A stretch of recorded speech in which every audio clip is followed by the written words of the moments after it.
প্রিয় ভাই, মৃত্যুর মাধ্যমে আল্লাহ বলতেছে ফাকাশাফনা আনকা গিতাআকা। এই কথাটা আজীব।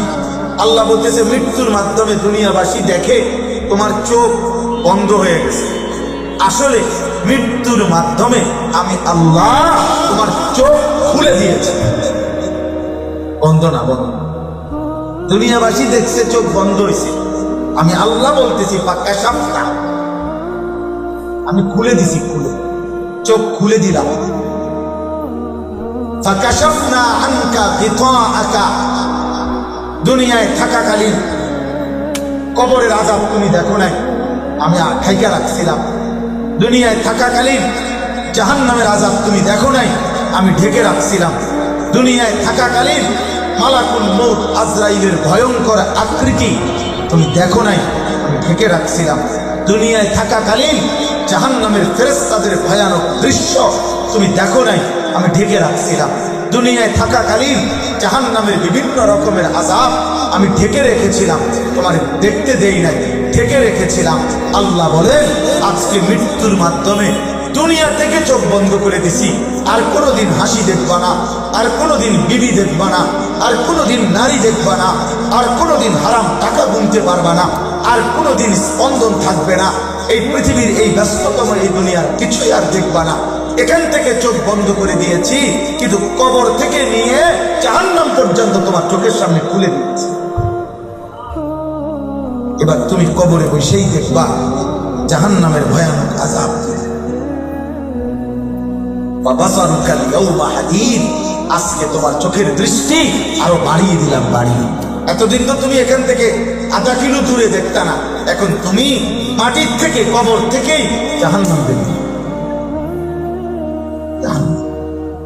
এজন্য হাদিসের মধ্যে আছে, আল্লাহ নবী সাল্লাল্লাহু আলাইহি সাল্লাম বলেন ঈমানদার নাফরমান প্রত্যেকের কবরে আল্লাহর কুদরতে ফেরেশতারা তার সামনে ঈমানদার নেককারের জন্য জান্নাতের দরজা খুলে দেয়, নাফরমানের জন্য জাহান্নামের দরজা খুলে দেয়।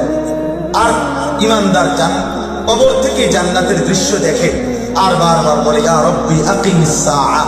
আয় মাওলা, ইসরাফিলকে ফু দিতে বলেন কিয়ামত হচ্ছে না কেন? হাত্তা আরজিআ ইলা আহলি। আমি আমার পরিবার, আমার হুর, আমার জান্নাতের নাজ ও নিয়ামতে আমি ঢুকবো কখন? ইসরাফিলকে ফু দিতে বলেন না।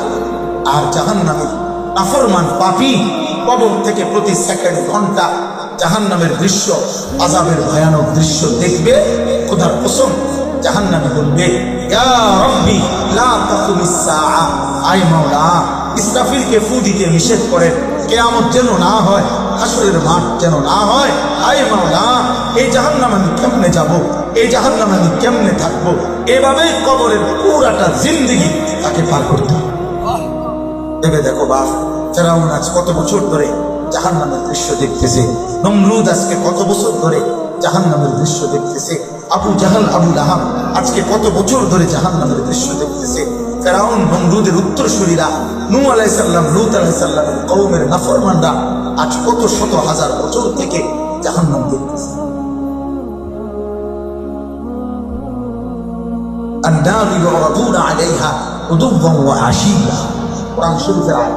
আল্লাহ বলছে ফেরাউনের সামনে প্রত্যেকদিন, আল্লাহ কোরআনে সাক্ষী দিছে, আন-নারু ইউরাদুনা আলাইহা। ফেরাউনের সামনে প্রতিদিন সকালে একবার, সন্ধ্যায় একবার জাহান্নামের পুরো আযাব তার সামনে দেখানো হয়, পেশ করা হয়।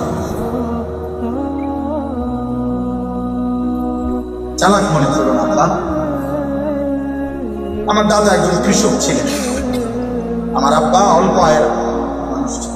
প্রাইমারি স্কুলে মাস্টারি করতেন, মসজিদ ইমামতি করতেন। 5 ভাই, 3 ভাইয়ের বোনের সংসার ছিল আমার। আমরা 8 জন ভাই বোন ছিলাম, অভাবের সংসার। অনেক কষ্ট করে আল্লাহ আমাকে 8 জন ভাই বোনের পড়ালেখার খরচ জোগাইতে বাবার অনেক কষ্ট, অনেক কষ্ট।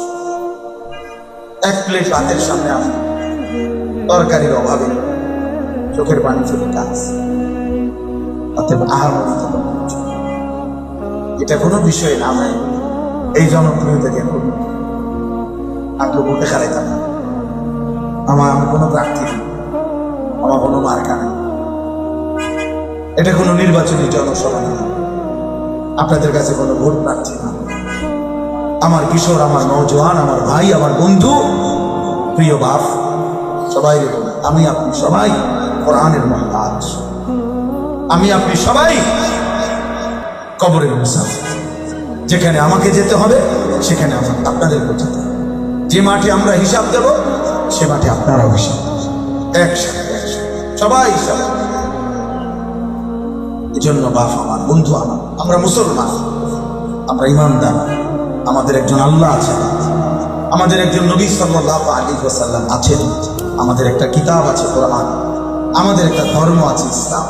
প্রিয় নওজোয়ান, চারটি সর্বশ্রেষ্ঠ নিয়ামত আমাদের কাছে থাকার পরে আমরা এরকম চলা, এটা মানায় না, এটা ইনসাফ না। একটা ছেলে মনে রাখে, একজন তোমাকে বললাম,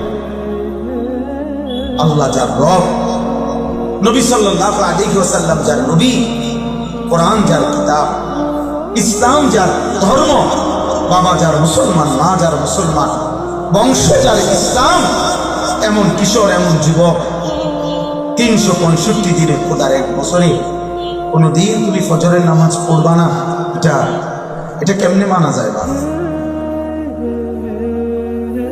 বলো না পাবো, এটা কেমনে মানা যায়?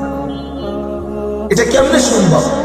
365 দিনে খোদার একটি বছরে কোনদিন ফজরের নামাজ পড়বা না তুমি মুসলমান না, তোমারে আল্লাহ বানায় নাই।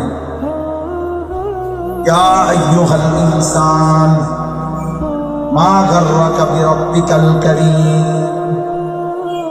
রব্বুল আলামিন বলে, হে মানুষ, আমার মতো এমন দয়ালু মেহেরবান মাওলা 24 ঘন্টা এত বড় কায়নাত দিয়ে যে মালিক আমি তোমাকে লালন পালন করছি বান্দা, এমন দয়ালু মেহেরবান মালিককে কেমনে ভুলে গেলা বান্দা?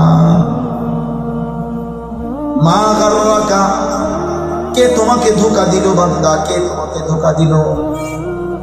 এমন মালিক কেমনে ভুলে গেলা বান্দা? এমন রবকে কেমনে ছেড়ে দিলা বান্দা? আলাম নাজআল লাহু আইনাইন, আল্লাহ বলে, বান্দা আমি কি তোমাকে দুইটা চোখ দেই নাই? কেমনে পারলা এই চোখে এত মিথ্যা, এত নাফরমান, এত জিনা, এত ব্যভিচার, এত উলঙ্গ ছবি দেখতে পারলা কেমনে? আমি তো দিয়েছি, আমি তো তোমাকে দেখছি। ওমা তাকুনু ফি শা'নিন ওমা তাতলু মিনহু মিন কুরআনিন ওয়ালা তা'মালুনা মিন আমালিন ইল্লা কুন্না আলাইকুম শুহুদান ইয তুফিদুনা ফীহি। আল্লাহ বলে, বান্দা তুমি যেই অবস্থায় থাকো না কেন, আমার কোরআন থেকে তুমি যেটুকুই পড়ো না কেন, যখন তুমি যেই আমলই করো না কেন, যখনই তা করতে থাকো ভালো কিংবা মন্দ, আল্লাহর কসম বন্ধু, আল্লাহ বলেন ইল্লা কুন্না আলাইকুম শুহুদান, বান্দা মনে রেখো আমি কিন্তু তোমার সামনেই থাকি, আমি সামনে। সেজদা দিলেও আমি সামনে থাকি, রাত গভীরে উলঙ্গ ছবি দেখলেও আমি সামনেই থাকি। বাপ, আমার চেহারা দেখলে তো বোঝা যায় আব্বা অগণিত ছেলে তোমরা। এই ছেলে চুরি করে মোবাইল উঠাইতেছ কেন? এই হাইওয়ান, এই বেটা অপদার্থ কোথাকা, ভাই হ বেটা। মোবাইলের আসক্ত যুবক আজকে মাসহুর। মাসহুর মানে হলো জাদুগ্রস্ত ব্যক্তি।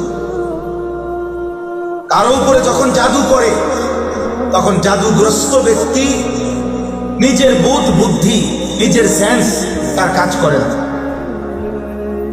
সে তখন বোঝে না, নিজস্ব বুঝে। আজকের বর্তমান সময়ে বেঈমান, তোমরা জানো না যুবক, আমার কাছে দলিল ভিত্তিক নির্ভরযোগ্য তথ্য আমার কাছে আছে। এই সমস্ত বড় মোবাইলে যারা আসক্ত, তোমরা যারা রাত দিন এই মোবাইল দ্বারা জীবন কাটাচ্ছ, রাত দিন সময়, বাপ চেনো না, মা চেনো না, আল্লাহ চেনো না, নবী চেনো না, রাসূল চেনো না, সেজদা চেনো না, গোলামি চেনো না, বন্দিগি চেনো না, বিশ্বাস করো বাপ, তোমরা মাসহুর। বেঈমান দুশ্মন তোমাদেরকে জাদুগ্রস্তের মতো তার হাতে নিয়ে নিছে, তোমার হাতে একটা মোবাইল দিয়ে সে তোমারে বুঝাই দিছে, যুবক চুল কাটবি, রাখো রাখো, আমরা ডিজাইন দিচ্ছি। মুসলমানের যুবক হারার কথা ছিল না রে বাপ। 12,000 টাকার একটা মোবাইলের কাছে হেরে গেলি বাপ। 30,000 টাকার একটা মোবাইলে হেরে গেলি রে বাপ। সামান্য একটা নারীর জন্য হেরে গেলি। পেটের চাহিদাও চাহিদা, জিহ্বার চাহিদাও চাহিদা, লজ্জাস্থানের চাহিদাও চাহিদা। অতএব যে চাহিদা আল্লাহ দিচ্ছেন সেই চাহিদা আল্লাহই পূরণের ব্যবস্থা রাখছেন। একজন পুরুষ, একজন সামর্থ্যবান মানুষ, একটা নৌজওয়ান, একজন ভাই বোন, একটা ছেলে, তুমি একবার তোমার বিবেক যদি থাকে যুবক, তুমি ভেবো ভাইয়া যে তোমার বুঝি আল্লাহ শুধু সারাটা দিন এই শুধু লজ্জাস্থানের যে একটা শাহওয়া চাহিদা আছে, যৌন চাহিদা, এটার জন্যই বুঝি তোমার পৃথিবীতে আল্লাহ বানাইছে যে তুমি 15 বছর থেকে 40 এই 25 বছরের তাগড়া জওয়ানি যৌবন কালটা শুধু নারী দেখতে দেখতে, নারীকে নিয়ে কল্পনা করতে করতে, ছবি, নাচ, রঙ্গ, দৃশ্য, অসৎ কোনো মেয়ে, নারীর কোনো পিছনে, এর জন্যই জীবন শেষ করে দিবা এমন সুন্দর শক্তি সামর্থ্যবান যৌবন কালটা। প্রিয় ভাই, এই সমাজ তোমার দ্বারা কোনো কিছু চাইবে না, এই জাতি তোমার থেকে কোনো উপকৃত হবে না, এই মহল্লা, এই পাড়া, এই দেশবাসী তোমার কাছে কিছু চায় না, কিছুই নাই তোমার। তুমি বুঝি এই নারী দেখতে দেখতে মোবাইলে এমন হায়াত শেষ করে দিলাম, এটা কথা হলো?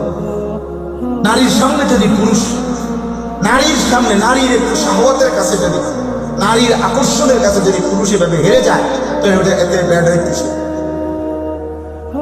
এ তো কিসের পুরুষ? এ তো পুরুষেরা। আল্লাহ আমাদেরকে বুঝতে